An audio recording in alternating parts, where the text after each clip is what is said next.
రథసప్తమి శుభాకాంక్షలు. మీకు రథసప్తమి అంటే ఏంటో తెలుసా? రథసప్తమి అంటే సూర్యభగవానుని బర్త్డే, అందుకే దాన్ని సూర్య జయంతి అని కూడా పిలుస్తారు. సూర్యభగవానుడు ఎప్పుడైతే తన దివ్యరథంపై ఉత్తరాయణ దిశగా ప్రయాణాన్ని ప్రారంభించే రోజు అన్నట్టు.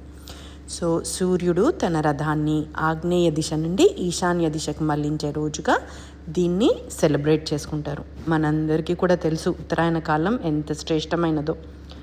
ఉత్తరాయణం అంటే ఏంటో తెలుసా? ఉత్తర అంటే నార్త్, ఉత్తర దిశ. అయనం అంటే ప్రయాణం. సూర్యభగవానుడు భూమధ్య రేఖ నుంచి ఉత్తర దిశగా ప్రయాణం చేసేదే ఉత్తరాయణం అని అంటారు. మనకు సూర్యభగవానుడు ఎప్పుడైతే ధనుర్రాశి నుండి మకర రాశిలోకి ప్రవేశించినప్పటి మకర సంక్రాంతి నుంచి కూడా ఇది ప్రారంభమవుతుంది. మనకందరికీ కూడా తెలుసు ఆరోగ్యం భాస్కరాదిచ్చేదని. సూర్యకిరణాల ద్వారా వచ్చే శక్తి మన శరీరానికి ఆరోగ్యాన్ని అండ్ తేజస్సుని కూడా ఇస్తుందన్నట్టు. సో అందుకే మేబీ మనకు మన సనాతన ధర్మంలో పొద్దున్నే లేచి ముగ్గులు వేసుకునే ఆచారం ఉంది.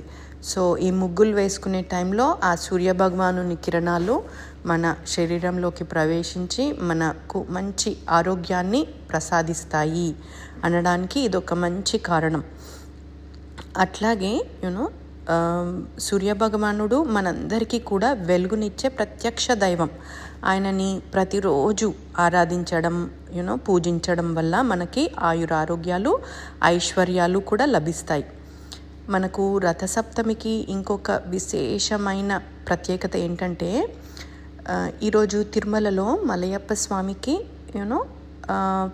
ప్రతి ఒక్క వాహనం మీద ఉత్సవం జరుగుతోందన్నట్టు. బ్రహ్మోత్సవంలో రోజొకటి చేస్తారు కదా, కానీ ఈరోజు అన్ని ఉత్సవాలలో మినీ బ్రహ్మోత్సవం లాగా చేసేస్తారు ఇవాళ మలయప్ప స్వామికి. సో అంత ప్రత్యేకత ఉంది రథసప్తమికి.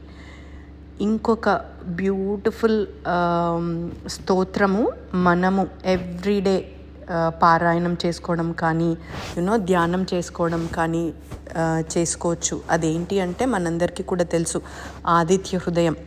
ఆదిత్య హృదయం అనేది సూర్యభగవాను కీర్తిస్తూ అగస్త్య మహాముని శ్రీరామచంద్రమూర్తికి అందించిన ఒక అతి ఉత్తమమైన స్తోత్రం. ఇది మనకు వాల్మీకి రామాయణంలోని యుద్ధకాండలో కనబడుతోంది. సో ఎప్పుడైతే యుద్ధంలో రావణుడితో పోరాడి అలసిపోయి మరియు చింతాక్రాంతుడిగా ఉన్న శ్రీరాముడికి విజయాన్ని చేకూర్చడం కోసం అగస్త్య మహాముని ఈ దివ్య స్తోత్రాన్ని ఉపదేశించారు. ఆదిత్యుడు అంటే సూర్యభగవానుడు, హృదయం అంటే రహస్యం ఆర్ లేదా సారం అంటే ద ఎసెన్స్ ఆఫ్ సూర్యభగవానుడు అన్నట్టు. సో సూర్యభగవాను ఆరాధించడం ద్వారా మన అంతఃశత్రువులని లేదా బయట శత్రువులని కూడా జయించి మనకు బలము మరియు ధైర్యం లభిస్తాయని ఈ స్తోత్రం యొక్క ముఖ్య సారాంశం. సో ఈ స్తోత్రం ఎవ్రీడే పఠించడం వల్ల మనకేమవుతుంది అంటే మన ఆంతరంగిక శత్రువులే కాకుండా మనకు బాహ్యంగా ఎవరైనా శత్రువులు ఉన్నా కానీ వారిపై విజయాన్ని కలిగిస్తుంది. అట్లాగే మనకు ఆయురారోగ్యాలు, మానసిక ప్రశాంతత, ఆత్మవిశ్వాసం అన్ని శుభాలు కలిగిస్తుంది ఈ ఆదిత్య హృదయం అనేది. మనం ఎవ్రీడే దీన్ని ధ్యానం చేయడం కానీ లేదా ఎవ్రీడే పఠించడం వల్ల ఇవన్నీ కూడా కలుగుతాయి. అండ్ ఈ సంవత్సరం బ్యూటీ ఆఫ్ రథసప్తమి ఏంటి అంటే ఈ సంవత్సరం ఇది మనకు ఆదివారం రోజు వస్తుంది. సో ఆయన యొక్క సూర్యభగవాను రోజు వస్తుంది కాబట్టి ఇది ఎంతో విశేషమైన రోజు. సో అందరం కూడా దీన్ని ఎనర్జీస్ని తీసుకొని మనలోని బలాన్ని ఆత్మవిశ్వాసాన్ని కూడా పెంచుకుందాం.